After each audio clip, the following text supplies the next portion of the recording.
All right. This has been incredible. I am really thankful that you took the time to chat with me about this. The goal here really for cashing out is to give entrepreneurs that perspective of if somebody comes knocking on the door or they have to think about selling a business, what are the things that they're going to go through? Because largely the M&A process it's a black box, right? You've been through it on both sides now and taking one public. So any words of wisdom, like just guiding advice that you would give to our fellow founders that are going to be presented with this opportunity at some point in their lives?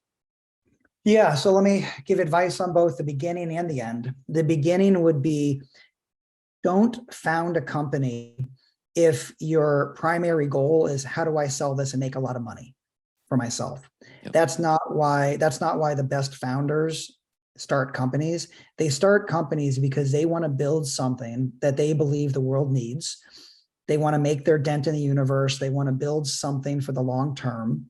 And it's not about how do I structure this to make my money and get that exit. Like, don't ever put in your initial pitch deck, towards the end, and here's how I think we're going to exit. All these companies would be interested in buying us.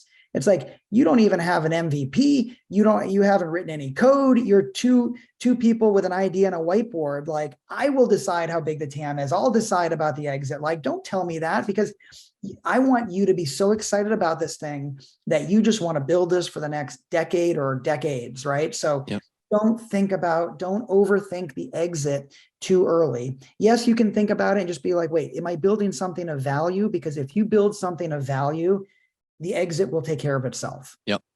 I think almost every investor would agree with that. If you build something of value that people love and people will pay you money for it, there will be an investor or an acquirer or a public, a path to a public market. So just worry about building a wonderful company that people love. Number one. On the exit side, though, if and when you get there, one piece of advice is that you need trusted people around the table with you. And that may include your investors, or they may have different incentives. But one thing is that you need good people. Either it's a banker or an M&A advisor, and definitely a law firm that's aligned with you. Hopefully, fairly cost effective depending on the deal size. But I will tell you that having a really good law firm, there's usually one or two lawyers that end up, with you along that process and might save you lots of money or heartache because they know what they're doing. That stuff goes a long way. And I remember Michael Glazier, I'll call out from Perkins Coie, when we sold Tickle, and Buddy Arnheim also. Those two guys were, we were calling them 24 hours, like all hours, because when the deal's happening, a lot of stuff is, a lot of moving parts. And building those relationships and having people you trust that know what they're doing, that's a big deal when you sell a company, because you took the company all the way to the 1 yard line. Don't fumble, right? Get the right people around you. I really appreciate you saying that, because maybe to a fault, we focus on bringing the best investment banker in because they typically have the relationship with the buyer that's really going to pay a big number.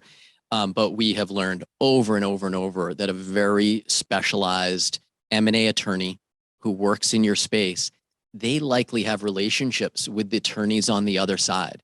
And so there isn't a lot of like chest pounding and yelling and arguing. They know the points to work on. They are deal makers, not deal killers. And at the same time, they are protecting founders post-transaction. So that is awesome advice. I think I have to give that more. We bring those attorneys to the table, and we can typically keep fees very reasonable, and that seems to be what resonates most. But getting the right deal done and protecting founders is really, really where that value is. So I appreciate you saying that.